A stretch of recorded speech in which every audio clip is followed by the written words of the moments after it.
Shalom Bapak Ibu, saudara-saudari sekalian. Selamat pagi bagi kita semua. Kiranya damai sejahtera Tuhan menyertai hidup saya dan saudara hari ini, esok, bahkan sampai selama-lamanya. Menjadi renungan kita hari ini ialah mengajar dengan teladan.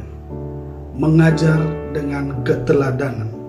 Mengajar itu bisa dengan kata-kata, bisa dengan ucapan, tapi hari ini kita mau mengajar dengan keteladanan. Mengajar dengan teladan. Teladan atau keteladanan itu adalah sebuah perbuatan, sebuah tindakan, sebuah aksi nyata yang kita lakukan sehingga orang di sekitar kita melihatnya dan mereka dipengaruhi oleh perbuatan kita itu. Mereka melihat, terpengaruh, dan pengaruhnya itu menjadi teladan bagi mereka.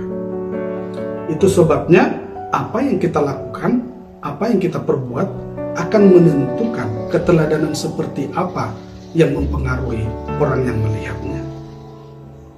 Jika yang kita lakukan perbuatan kita yang baik, yang benar, maka akan mempengaruhi orang yang melihat kita dan memberikan teladan bagi mereka. Jika yang buruk, yang salah yang kita lakukan, maka hal itu jugalah yang mempengaruhi mereka dan menjadi teladan yang buruk bagi yang melihat perbuatan-perbuatan kita itu.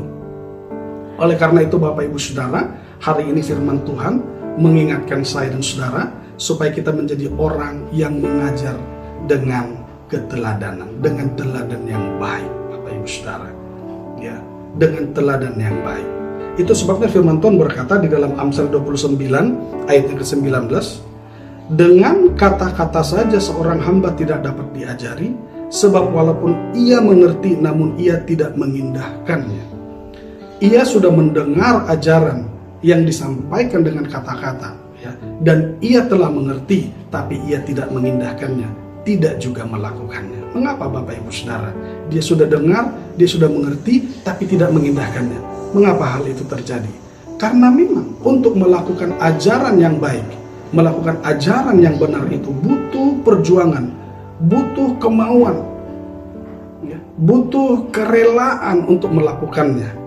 Sedangkan untuk menuruti ajaran yang salah, ajaran yang buruk itu tidak butuh perjuangan, bahkan sangat mudah dilakukan dan bahkan nikmat bagi daging. Oleh karena itu, Bapak Ibu Saudara, jika ia mendengarkan ajaran yang baik, mendengarkan ajaran yang benar, belum tentu ia melakukannya. Karena apa? Karena sulit dilakukan. Sulit. Ya. Oleh karena itu Bapak Ibu Saudara, bagaimana supaya hal itu bisa terpecahkan, terselesaikan? Ternyata kita perlu menambahkan dengan sebuah keteladanan. Ketika kita mengajarkan sesuatu, ajaran yang baik, ajaran yang benar, tapi sulit dilakukan. Tapi ketika mereka melihat keteladanan kita, mereka melihat perbuatan kita, mereka melihat kita melakukannya, maka mereka akan berpikir, oh ternyata ada yang dapat melakukannya, bisa toh dilakukan, oh ternyata begitu melakukannya. Ya akhirnya dia mendapatkan pengertian di dalam pikirannya, ada yang bisa melakukannya, dapat dilakukan, ada teman yang bisa melakukannya, dan akhirnya dia juga bisa dipengaruhi dan memberi teladan yang baik bagi yang melihatnya. Oleh karena itu Bapak Ibu Saudara, supaya orang yang mendengarkan perkataan kita dapat melakukannya, maka perlu ditambah dengan sebuah keteladanan, perbuatan, aksi nyata daripada kita. Bapak Ibu Saudara, ada banyak keteladanan yang mau kita harus kerjakan, kita harus tunjukkan. Tapi Bapak Ibu Saudara,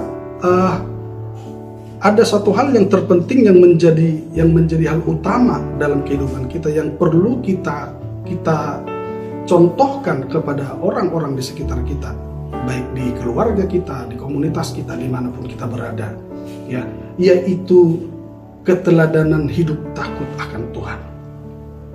Ada banyak keteladanan yang harus kita ajarkan, yang harus kita keluarkan dari dalam hidup kita. Tapi yang terutama dan yang terpenting yang harus keluar dari hidup saya dan saudara ialah, biarlah kita mengajarkan keteladanan hidup takut akan Tuhan. Sebab orang yang hidup takut akan Tuhan, di dalam kitab Amsal berkata, terlalu banyak berkat bagi orang yang hidup takut akan Tuhan. Dalam Amsal 9 ayat 10 dikatakan, permulaan hikmat adalah takut akan Tuhan. Permulaan hikmat adalah takut akan Tuhan. Ya, bahkan Amsal 10 ayat 27, takut akan Tuhan memperpanjang umur.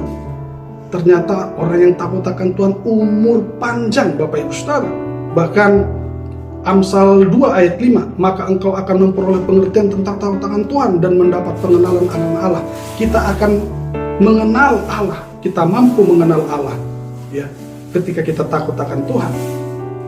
Bahkan takut akan Tuhan juga membuat kita benci kepada dosa ya. Kita bisa menolak jalan-jalan dosa. Takut akan Tuhan juga diganjar dengan kekayaan, kehormatan ya. Firman Tuhan juga berkata, siapa yang takut akan Tuhan, hidupnya juga tentram. Dan Amsal 14 ayat 27 berkata, takut akan Tuhan adalah sumber kehidupan sehingga orang terhindar dari jerat maut. Terlalu banyak berkat-berkat, dan yang paling penting terhindar dari jerat maut. Jerat maut itu apa, Bapak Ibu Saudara? Kebinasaan kekal. Orang yang takut akan Tuhan terhindar dari jerat maut ini. Oleh karena itu, Bapak Ibu Saudara, yang terpenting yang keluar dari dalam hidup kita, keteladanan yang keluar dari hidup kita ialah hidup takut akan Tuhan. Orang yang takut akan Tuhan itu seperti apa, Bapak Ibu Saudara? Orang yang takut akan Tuhan itu adalah orang yang serius membangun hubungan dengan Tuhan. Orang yang serius bersekutu dengan Tuhan, punya waktu bersekutu dengan Tuhan, serius merenungkan firman-Nya dan melakukannya. Inilah orang yang takut akan Tuhan, serius membangun hubungan dengan Tuhan. Ketika ia serius membangun hubungan dengan Tuhan, maka hidupnya akan berubah, hidupnya akan diubah oleh pribadi yang baik, diubah oleh ajaran yang baik. Karena kita bersekutu dengan pribadi yang baik, bersekutu dengan ajaran yang baik ya, dan olehnya kita menjadi baik. Ketika kita baik, maka kita juga bisa melakukan perbuatan-perbuatan yang baik, sehingga perbuatan kita itu diperhatikan oleh orang di sekitar kita dan menjadi teladan yang baik bagi mereka yang melihatnya. Oleh karena itu, Bapak Ibu Saudara, mari pastikan hidup saya dan saudara memberi teladan hidup takut akan Tuhan ya, sebab dengan kita menjadi pribadi yang hidup takut akan Tuhan, hidup kita menjadi baik dan kita dapat melakukan yang baik, dan orang yang melihatnya menjadi terpengaruh dan mereka bisa meneladani kehidupan yang baik, perbuatan-perbuatan yang baik itu. Bapak Ibu Saudara, tidak ada yang jauh lebih penting daripada keselamatan kita.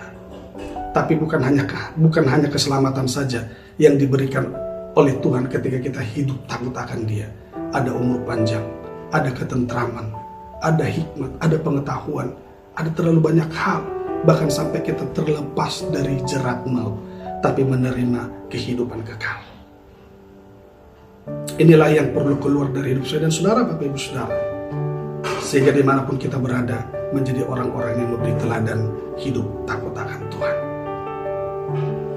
Hidup kita diberkati dan hidup orang di sekitar kita pun diberkati. Tuhan Yesus memberkati kita. Shalom.